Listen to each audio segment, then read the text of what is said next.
जी अस्सलाम वालेकुम स्टूडेंट्स। आज हम डिस्कस करेंगे चैप्टर 6 के एमसीक्यू, ताकि जो चैप्टर 6 है ये हमारा कंप्लीट हो जाए। फर्स्ट एमसीक्यू लिखा है, the drag force increases as the speed of object increases. B option है डिक्रीजेज, सी ऑप्शन है रिमेन्स कांस्टेंट, डी ऑप्शन है none of these. Drag force का स्पीड के साथ जो रिलेशन है हम लोगों ने स्टोक्स लॉ में पढ़ा है, F is equal to 6 pi eta R V. तो ड्रैग फोर्स का स्पीड के साथ डायरेक्ट रिलेशन है। ड्रैग फोर्स जो है वो इंक्रीज करती है जैसे जैसे स्पीड ऑब्जेक्ट की इंक्रीज करती है। तो ऑप्शन ए जो है वो दुरुस्त है। नेक्स्ट हमारे पास क्वेश्चन है, a small and a large rain drops are falling through air.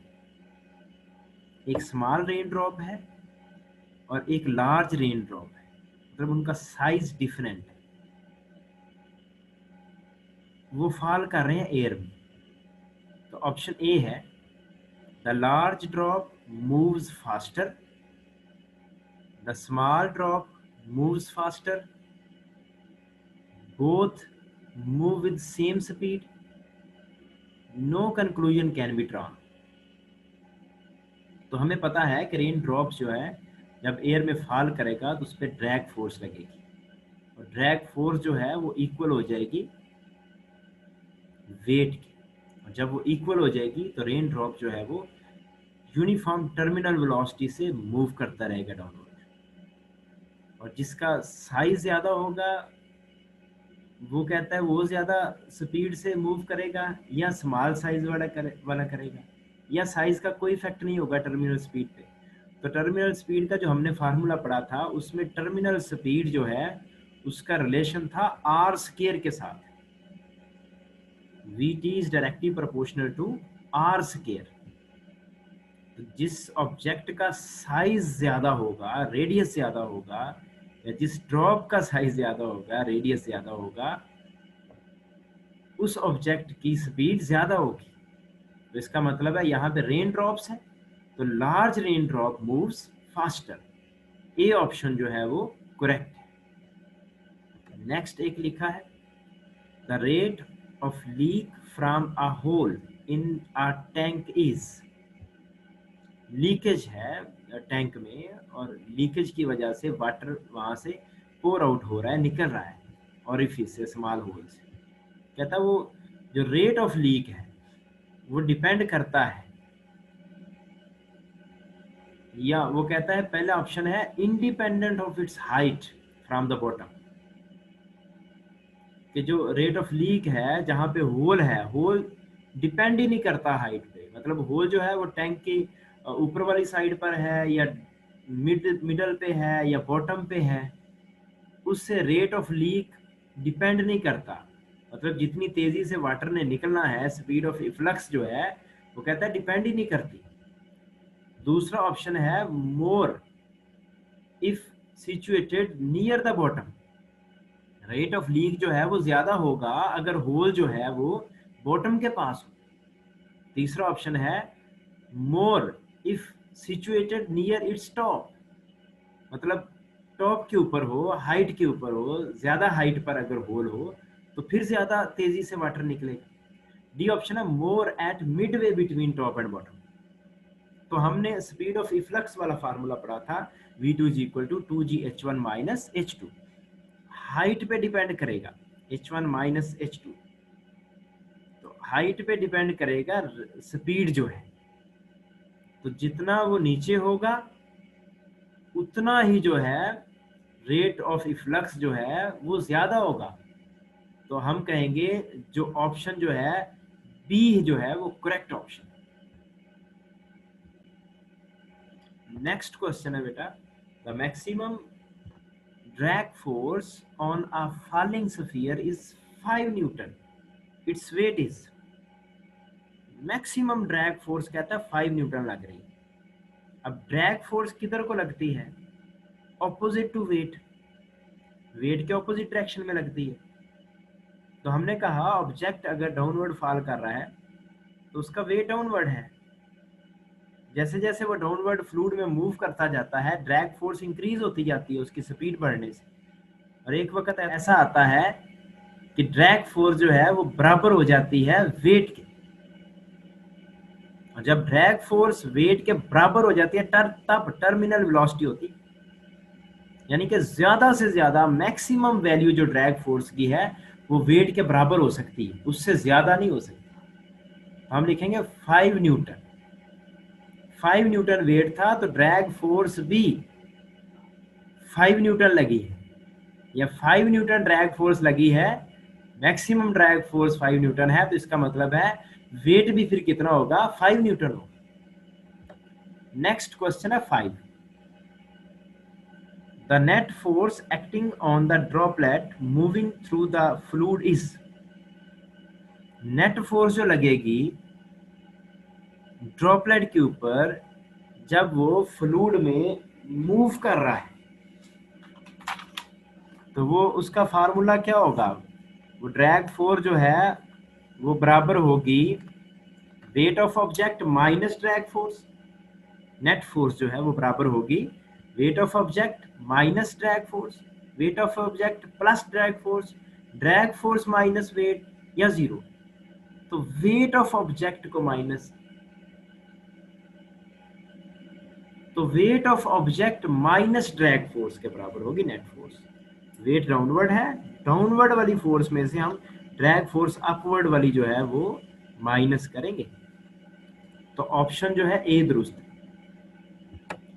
Next question है बेटा 6 नंबर क्वेश्चन है, according to Stokes law drag force depends on.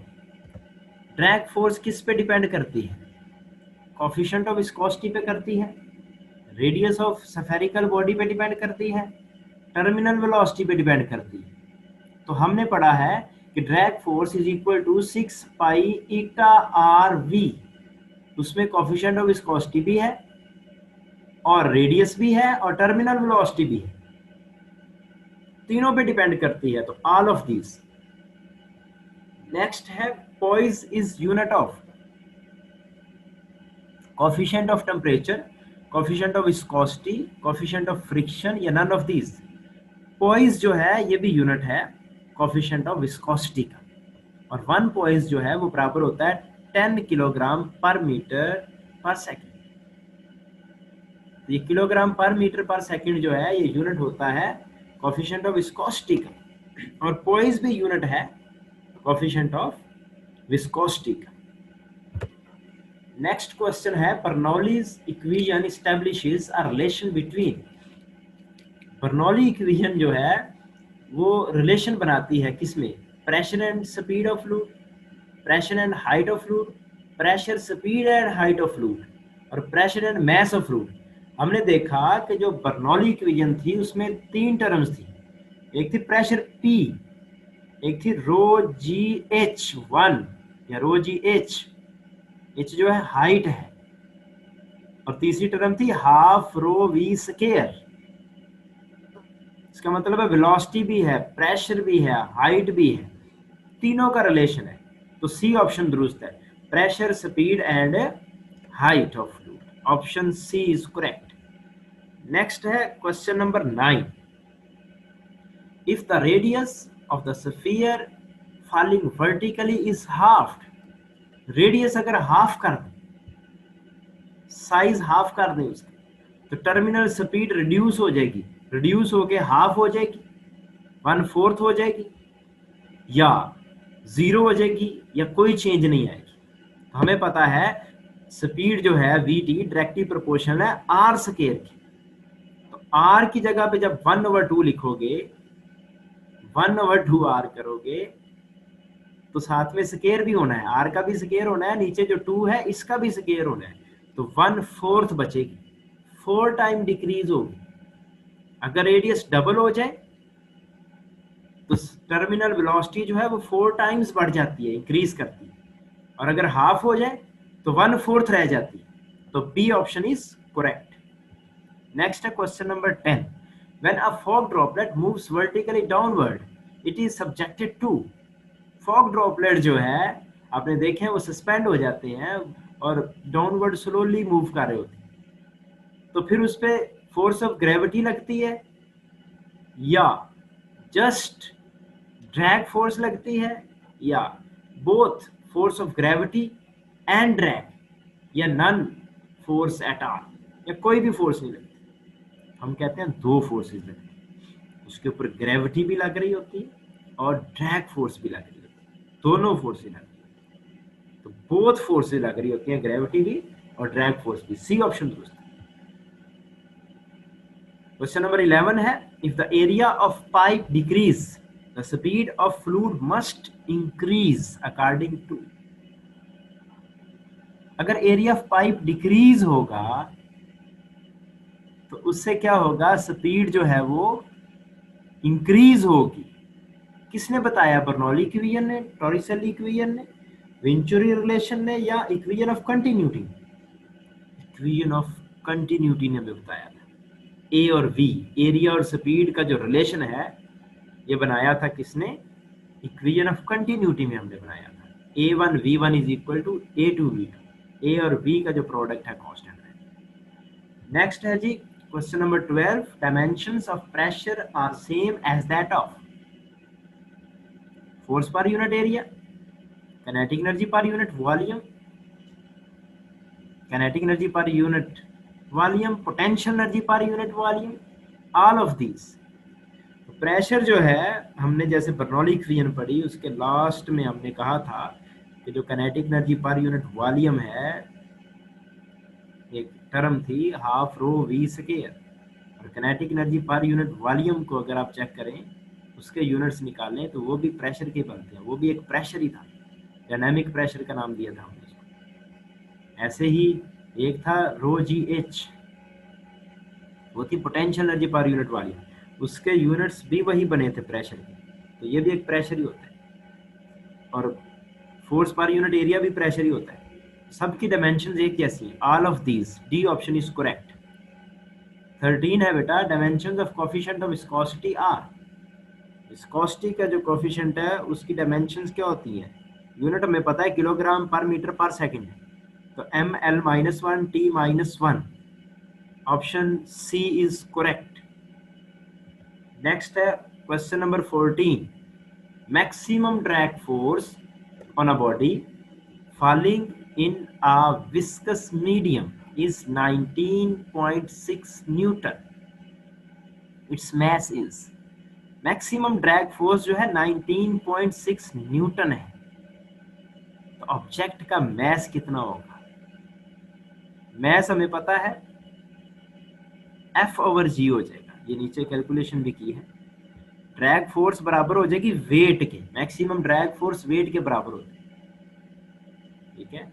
और हमने F को बराबर रख लिया mg के, यहाँ से m आ गया F/g, F ड्रैग फोर्स 19.6 और g की वैल्यू 9.8 आप लिखेंगे यहाँ 9.8।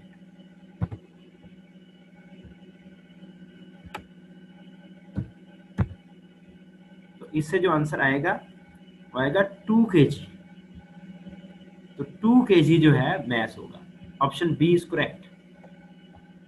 नेक्स्ट है 15, pressure on the upper side of the wing of an aeroplane.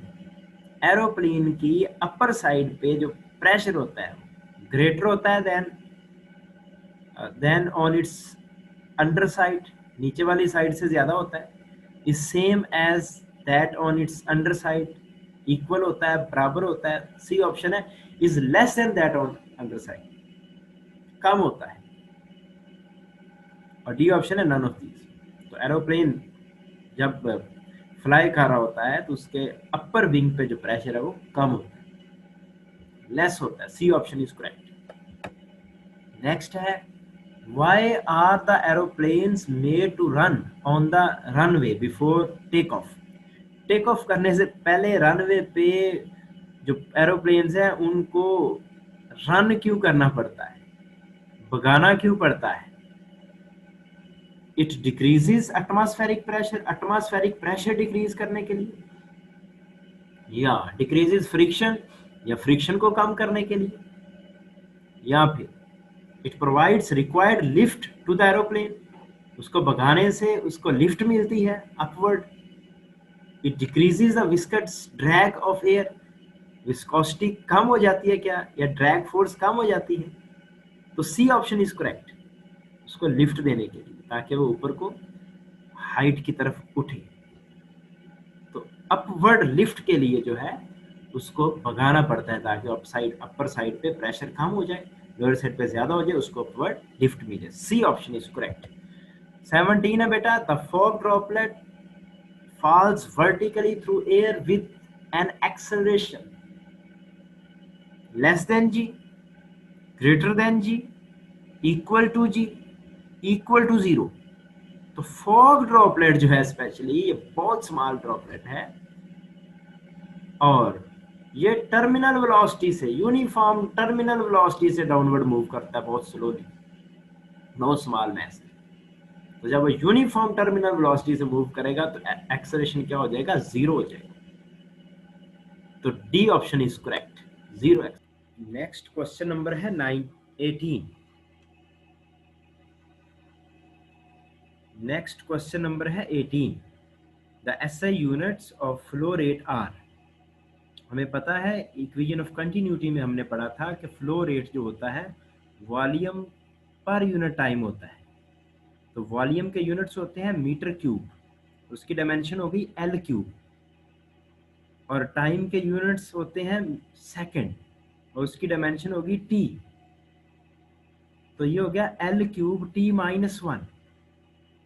तो ए ऑप्शन जो है ये करेक्ट है। नेक्स्ट क्वेश्चन नंबर है 19। A 2 metre high tank is filled with water if a hole appears at its middle then speed of efflux is. तो ये हमारे पास रिलेशन है v is equal to 2gh1 minus h2 square root.